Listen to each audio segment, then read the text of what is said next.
Hi everyone and welcome to this week's Monday Memo. Now some of you listening in or watching in will actually know I like telling stories.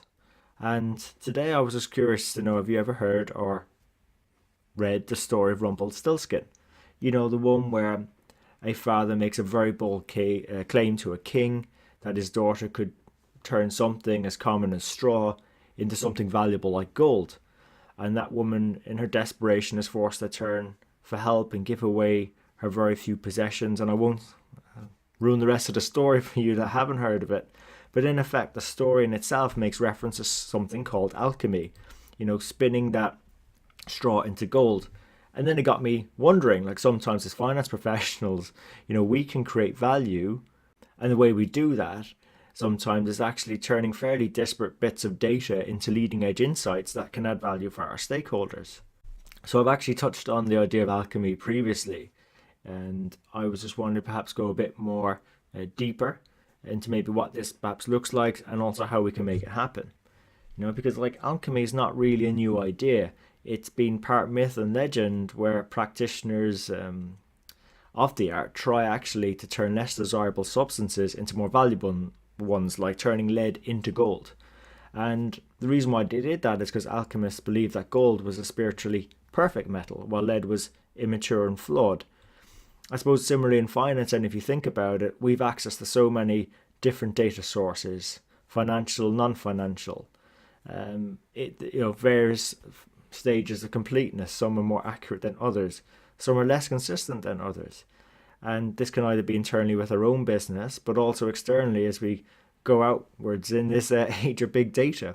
So we've actually got access to many disparate sources of data and also many interested stakeholders who would perhaps like us to maybe spin some of these data into gold. And they're just waiting for us to do that, in effect, give them insight to enable them to undertake or make decisions that create more value within the business. So in effect, then, how can we become financial alchemists? Well, as part of any good alchemy, there's three main ingredients. And performing alchemy on our numbers will actually require us to find the intersection of those ingredients. So really, that's all about one, finding something that others perceive as valuable. Two, that we can sustainably perform, and three, that we can do so at a reasonable cost. So when it comes to time to finding the intersection of value, that sustainability, and the cost benefit appropriateness, it's best not to look at the extremes. Like it's going to be difficult to do it sustainably if, for instance, you're continually trying to figure out, okay, should I be putting my time into getting the data? And then what you're doing, if you're spending all your time doing that, you're not actually analyzing or modeling out the data, right?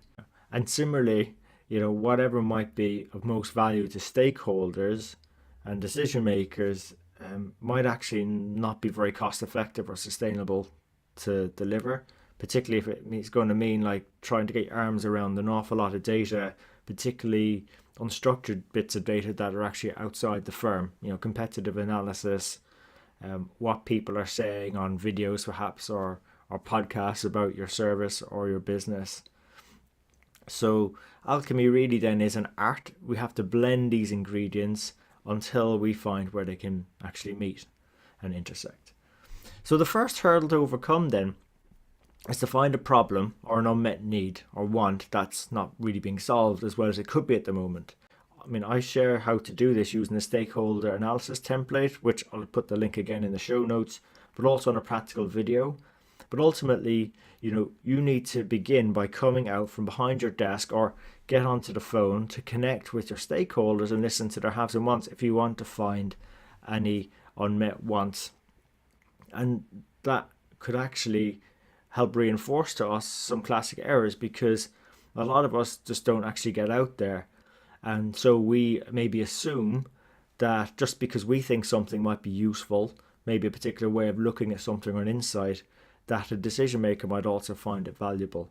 We would actually avoid putting enormous efforts into creating all the data connections that would form the base of our analytics by at least maybe attempting to sell the concept first or sell the solution what we're trying to achieve to decision makers beforehand.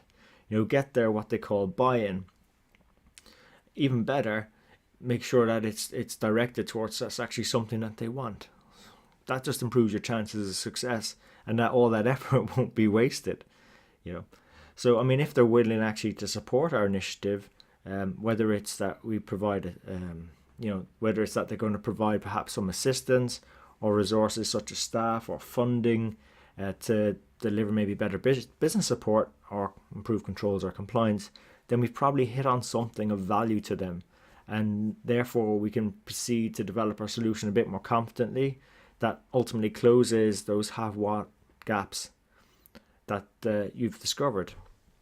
And that's why, again, we bring on guest mentors to the show, to the Strength in the Numbers show, to share with you their stories and hard-won lessons and how they've practically figured out to perform alchemy on the numbers, to create new approaches, improve existing ones, and contribute more value for their decision makers in their organizations.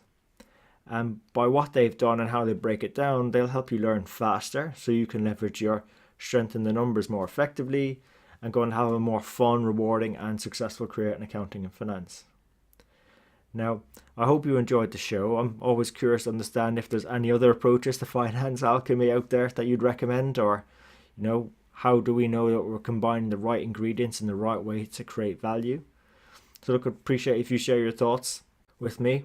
We're on all the major platforms: iTunes, SoundCloud, Stitcher and YouTube. And don't forget, let your friends and your colleagues know about us. We're on all the major platforms: iTunes, SoundCloud, Stitcher and YouTube. And until next time, take care of yourselves and let's keep on building our strength in the numbers.